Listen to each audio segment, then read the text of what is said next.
Hello friends, welcome to Bengal study group. আমি ওয়াসেফ আলী মল্লিক, আর আজ আমি তোমাদের জন্য নিয়ে এসেছি উইলিয়াম শেক্সপিয়ারের সনেট নাম্বার 116। তো আজ আমরা এই ভিডিওতে সনেট নাম্বার 116টা ব্যাখ্যা করব এবং সেটা বাংলায় বোঝার চেষ্টা করব। তো চলো কবিতাটা শুরু করা যাক। সনেট নাম্বার 116-এ উইলিয়াম শেক্সপিয়ার বাকি সনেটগুলো মতোই কি করছেন না, ক্লেম করছেন যে ট্রু লাভ কি রকম হয় আর ট্রু লাভের সত্যিকারের ভালোবাসার কি কি রকমের গুণাবলী থাকতে পারে। এই সনেটেও কবি বলছেন যে ট্রু লাভ কখনোই চেঞ্জ হতে পারে না। ট্রু লাভ সবসময় মানুষকে তার একটা নির্দিষ্ট দিশা দেখায়। ঠিক কেমন হয়? True love like a guiding star. আর শেষে তিনি এটা ক্লেম করছেন যে আমি যদি ভুল হয় তাহলে পৃথিবীতে কোনোদিনই কেউ কখনো সত্যিকারের ভালোবাসা করেনি। আর আমি যদি ভুল হয় আর যদি কেউ কখনো এরকমের ভালোবাসা তুমি পৃথিবীতে খুঁজে না পেয়ে থাকো তাহলে আমি কবিতা লেখায় ছেড়ে দেবো। তার মানে বোঝাই যাচ্ছে like other sonnets of Shakespeare, these sonnets also claims the superiority of true love. Okay, let's start the sonnet. Let me not to the marriage of true minds admit impediments. Marriage of true minds মানে কি? True love between two person, দুজন মানুষের মধ্যে সত্যিকারের ভালোবাসা। আর কবি কি বলছেন যে let me not to the marriage of true minds, এই সত্যিকারের ভালোবাসা দুজনের মধ্যে অ্যাডমিটস ইম্পেডিমেন্টস, কোনো ধরনের বাধা মানে না। ইম্পেডিমেন্টস মানে হিন্ড্রেন্স, বাধা বিপত্তি। কবি প্রথম লাইনে ক্লেম করছেন যে সত্যিকারের ভালোবাসা কখনোই পৃথিবীর কোনো বাধা বিপত্তি মানে না। True love conquers the hindrance of the external world and move on. ঠিক তার পরের লাইনে কবি কি বলছেন? ট্রু লাভ কেমন হতে পারে না। Love is not love which alters when it alters and finds. The poet claims that love cannot be true love which alters when it finds hits alteration আর সাবস্টিটিউশন। নিজের বিকল্প খুঁজে পেলে আর যখন কোনো কারোর ভালোবাসা পরিবর্তন হয়ে যায় সেটা কোনোদিনই সত্যিকারের ভালোবাসা হতে পারে না। That means true love is unchangeable. True love cannot be changed or bends with the remover to remove. And the poet also claims that when someone or something tries to remove or efface the true love, it revolts. The true love cannot be effaced or removed. True love কখনোই তার রাস্তা নিজের রাস্তা ছেড়ে দিতে পারে না। তাই সমস্ত চেষ্টা বৃথা হবে যদি সেটা সত্যিকারের ভালোবাসা হয়ে থাকে। তাহলে প্রথম 4 লাইনে কবি এটা অ্যাসার্ট করলেন, এটা বুঝিয়ে দিলেন যে ট্রু লাভ কি হতে পারে আর কি হতে পারে না। ট্রু লাভ যদি হয় সেটা কোনো বাধা মানবে না, আর যদি সেটা সময়ের সঙ্গে সঙ্গে পরিবর্তন হয়ে যায় তাহলে সেটা ট্রু লাভ হতে পারে না। ঠিক তার পরের 4 লাইনে কি বলছে? Oh no, it is an ever fixed mark that looks on a tempest and is never shaken. The poet here compares the love to an ever fixed mark, আর যে মার্কটা কোনোদিনই মুছে ফেলা যায় না। It is an ever fixed mark that looks on a tempest and is never shaken. A tempest মানে ঝড় ঝঞ্ঝা, প্রাকৃতিক দুর্যোগ। এবং সত্যিকারের ভালোবাসা এমন একটা চিহ্ন, স্মৃতিচিহ্নের মতো থেকে যায় যেটা যতই ঝড় আসুক, যতই বাধা বিপত্তি আসুক, প্রাকৃতিক বিপর্যয় আসুক, সেটা কোনোদিনই এটাকে নড়ে না। It cannot be second, it cannot be effaced with the course of a time. তাই এটা বলছেন it is an ever fixed mark, এটা সব সময় যেন ফিক্সড থাকে। It is the star, here is the very fine metaphor. Shakespeare here uses a very fine metaphor. It is the star. True love is compared to a star. কোন তারা? It is the star to every wandering bark. Bark মানে হচ্ছে sheep আর জাহাজ, আর এটা সেই তারা যেটা কি করে না হারিয়ে যাওয়া যে জাহাজগুলো দিকভ্রষ্ট জাহাজগুলোকে না কি করে পথ প্রদর্শন করে, রাস্তা দেখায়। whose words are known although his height be taken.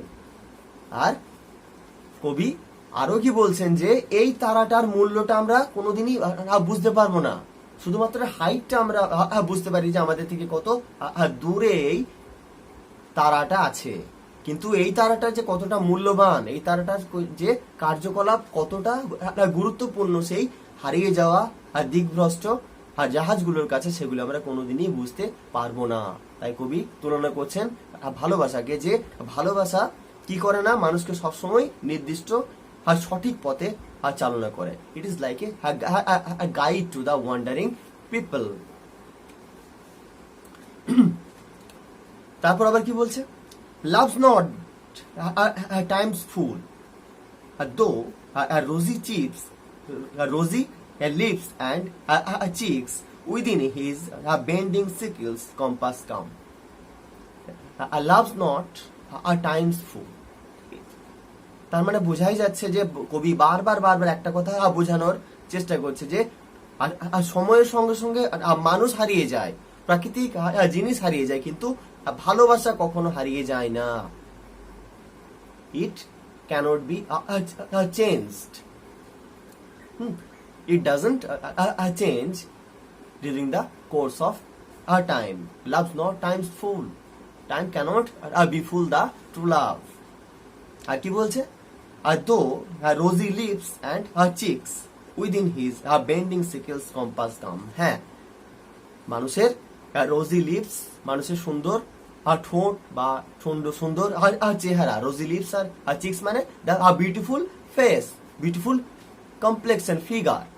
মানুষের সুন্দর যে রূপ, সেই রূপটা আস্তে আস্তে হারিয়ে যায়, কিন্তু মানুষের রূপের সঙ্গে সঙ্গে কোনোদিনই ভালোবাসাটা হারিয়ে যায় না। রূপটা হচ্ছে পার্থিব জিনিস, this is a temporary thing. আর এই জন্যই মানুষের রূপ চেহারা কবি বলছেন যে সময়ের সঙ্গে সঙ্গে হারিয়ে যেতে পারে, but time cannot change the true love, it cannot remove the true love. Love's not time's fool. Sickle মানে কি?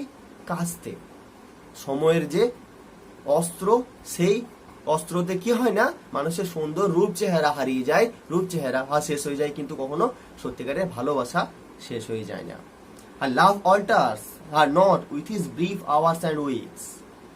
লাভ alters not with his brief hours and weeks. ভালোবাসা কখনোই ক্ষণিক পরে পরে পাল্টে যায় না, খুব শীঘ্র ভালোবাসা পাল্টে যায় না। সেই কবি প্রথমে বলেছেন যে love is not love which alters when it alters and finds. কিছুক্ষণ পরে পরে, কয়েকদিন পরে পরে যদি ভালোবাসা পরিবর্তন হয়ে যায়, তাহলে সেটা কোনো মতে সত্যিকারের ভালোবাসা হতে পারে না। এই জন্য কবি বলছেন যে love alters not with his brief hours and weeks but bears it out even to the edge of doom. আর ডুম মানে doomsday, the very judgement day. আর যেদিন পৃথিবী ধ্বংস হয়ে যাবে এবং পৃথিবীর সমস্ত মানুষের যেদিন বিচার হবে, সেই দিন অবধি ভালোবাসা টিকে থাকবে। যদি সত্যিকারের ভালোবাসা দুজনের মধ্যে হয়, তাহলে কোনোদিনই কয়েক বছর পরে বা মানুষের রূপ চলে যাওয়ার পরে কোনোদিনই সেই ভালোবাসা মুছে যাবে না। It will conquer the time. It will triumph over the sickle of time and bears it out even to the age of doom. এবং এটা ঠিক সেই জাজমেন্ট ডে অবধি, ডুমস ডে অবধি এটা টিকে থাকবে। It is not temporary, it is eternal. True love is perpetual. এবার আমরা আসবো কবিতার শেষ দুই লাইনে। এটা হলো কবিতার কাপলেট। আর এই কবিতার শেষ দুই লাইনে কবি শেক্সপিয়ার একটা বড় ক্লেম করছেন কি, ইফ দিস বি এরর, আর যদি আমার এই কথাগুলো ভুল হয়ে থাকে, অ্যান্ড আপন মি প্রুভড, এবং যদি কেউ সেটা প্রমাণ করে দিতে পারে, আই নেভার রাইট, আমি কখনোই আর কবিতা লিখবো না, বা আমি কখনোই কোনো কবিতা লিখিনি। আর নো ম্যান এভার লাভড, আর কি কোনো মানুষ কখনোই ভালোবাসেনি, প্রত্যেকের ভালোবাসা মিথ্যা। আর যদি এটা কেউ প্রমাণ করে দিতে পারে আমার এই কথাগুলো, তার মানে কবি শেক্সপিয়ার বলছেন যে কারো ভালোবাসা যদি পরিবর্তন হয়ে যায় সময়ের সঙ্গে, আর কেউ যদি বলে হ্যাঁ এটা সত্যিকারের ভালোবাসা পরিবর্তন হয়, তাহলে আমি কবিতা লেখাই ছেড়ে দেবো, বা আমার সমস্ত কবিতা মিথ্যা, এবং তার সঙ্গে পৃথিবীর সমস্ত মানুষের ভালোবাসাও মিথ্যা, সত্যিকারের ভালোবাসার কোনো অস্তিত্বই আর নেই। এই বলে কবি কবিতাটা শেষ করছেন। তাহলে আমরা দেখলাম যে সনেট নাম্বার 116 কবি কি বলতে চাইলেন। কবিতাটা তোমরা পড়ো এবং কবিতাটা বোঝার চেষ্টা করো। কবিতাটা তোমরা পড়ে কেমন বুঝলে সেটা অবশ্যই কমেন্ট বক্সে জানাবে। আর যদি কবিতাটা ভালো লেগে থাকে তাহলে আমার চ্যানেলটা সাবস্ক্রাইব করবে, ভিডিওটা লাইক শেয়ার করবে। পরবর্তী ক্ষেত্রে আবার কোনো কবিতা নিয়ে আবার ফিরে আসবো। ততক্ষণ অবধি থ্যাংক ইউ সো মাচ।